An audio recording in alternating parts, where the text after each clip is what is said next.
For a day without eternal enemies, imagine a day when Israelis no longer live under the threat of rocket sirens. Palestinians no longer have to pass through checkpoints just to go to school. Children on both sides don't learn hatred but learn how to build peace. And the United Nations, rather than being a place of division, becomes a bridge where both peoples rewrite their story. Does it sound far-fetched? Maybe, but it will remain a fantasy forever unless we start now. Justice without compassion is revenge. Peace without justice is an illusion.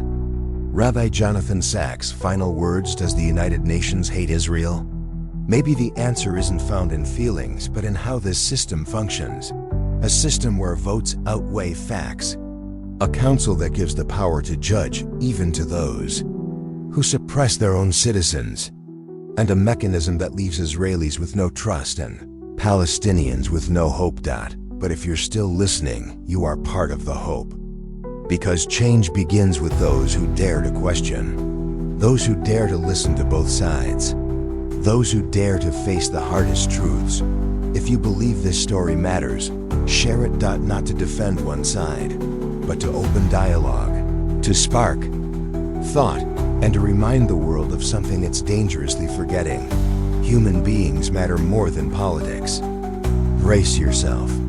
The truth might forever change the way you view this organization.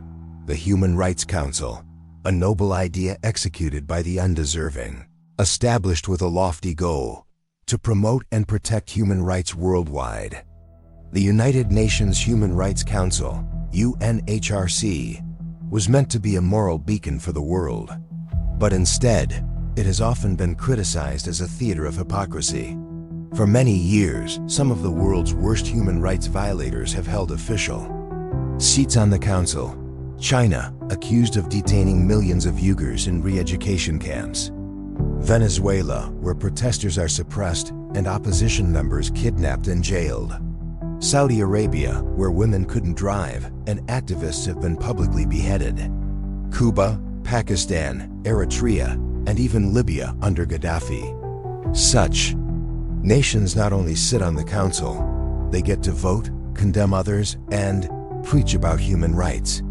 Is anything technically wrong? No, not according to the voting mechanism. Is it shameful? Far too much. And amidst it all, only one country is trapped in Item 7, while dictators comfortably sit on judgment seats. Only one country is permanently placed under a special agenda item: Israel. It's called Agenda Item 7. Every time the Human Rights Council convenes, Item 7 must be discussed.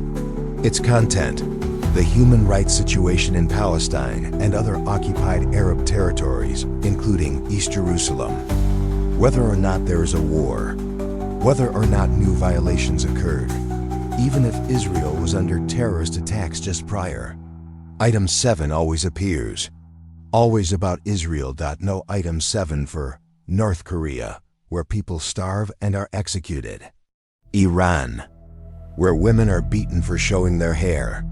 Syria, where the government bombs its own citizens.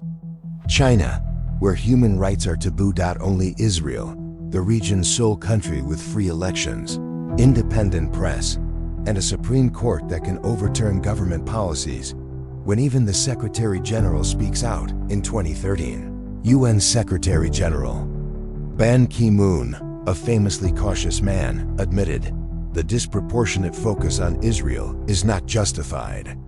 It harms the Council's credibility. He wasn't discussing policies. He wasn't addressing politics. He was pointing out imbalance and obsession.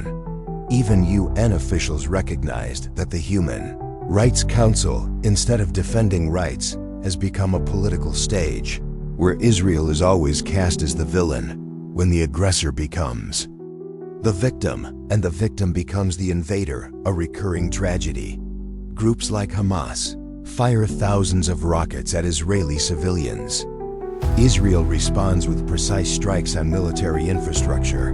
The Council condemns Israel for excessive use of force. No full investigation, no mention of terror context, no matching resolution condemning Hamas. Result: the world sees Israel attacks, but not why. On paper, a nation defending itself becomes the aggressor. Israelis call this a moral paradox, a form of global gaslighting where you are made to feel guilty for trying to survive. The price of item 7, more than just image each time item 7 is raised. International media gains another negative headline. Each council meeting gives. Anti-Israel activists new proof that the world rejects the Jewish state. Item 7 is not just a clause. It is a soft weapon used to shape global opinion. To Israel, it's a media war they're never allowed to win. Right or wrong, defense or offense, they remain the target, proposed solutions, but ignored for years. The US and allies have called to abolish item 7. Their reasoning: there can be no real justice if only one country is eternally singled out. All attempts failed. Why?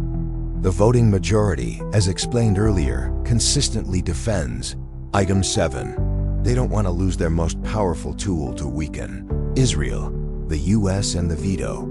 Israel's final shield in a world where Israel constantly faces UN resolutions. One nation stands in their defense, the United States, not quietly, not diplomatically, but with the most powerful weapon at the UN, the veto, the Security Council, where criticism gets blocked, unlike the General Assembly, where every nation gets one equal vote.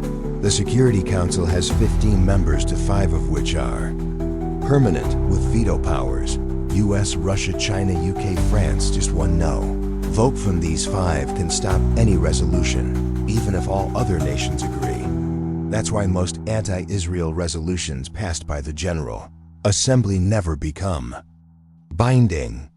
The US veto is Israel's last line of defense, stopping the UN from officially branding it a criminal state. Why does America always defend Israel? Several reasons, strategic and moral. Shared values: Israel is one of the few Middle Eastern countries with systems resembling America's. Democratic elections, free press, rule of law, courts that can challenge government. Power: most countries condemning Israel are dictatorships, monarchies, or theocracies. To the US, supporting Israel isn't just strategy. It's standing with a like-minded democracy. History and responsibility: after the Holocaust, the US played a vital role in establishing Israel. Military, diplomatic, and economic aid reflect a historical commitment Washington feels compelled to uphold. Political and civil influence within the US, Jewish and pro-Israel Christian communities have strong voices in media and Congress. For many Americans, defending Israel is a moral and religious conviction. Strategic interest: Israel is a key ally in an unstable region. It provides intelligence, defense tech, and reliable presence where the US cannot fully control events. If Israel were labeled a pariah by the UN, America would lose strategic leverage as well. America, the villain in others' eyes, but not everyone agrees. Every time the US vetoes an anti-Israel resolution, the backlash begins. European allies sometimes back the resolution, distancing themselves. Arab states see this as proof of US bias. Human rights groups accuse America of shielding war crimes. To them, the US is no longer a defender of democracy, but an accomplice to injustice.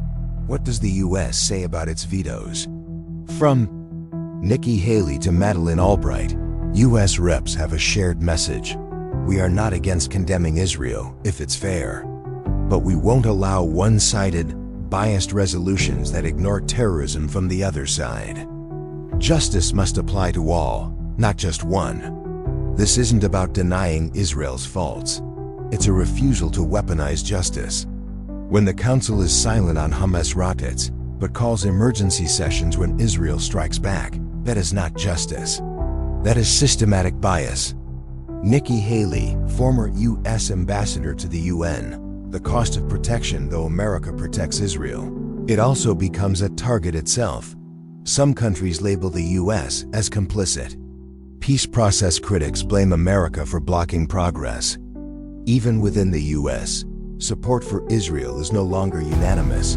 Segments of the Democratic Party criticize Israel. Young Americans ask, why unconditional support? Social media fuels re-examination of US-Israel ties, meaning the American veto, while still standing, is no longer untouchable. What if one day, the US stops using the veto? A chilling scenario: no US veto. A binding resolution passes against Israel. Israel officially becomes an international law violator. Not only would Israel's reputation crumble, the entire Middle East balance could collapse. Terror groups would see it as a green light. Hostile nations would intensify diplomatic or even military pressure. Peace would become a dream pushed another generation away.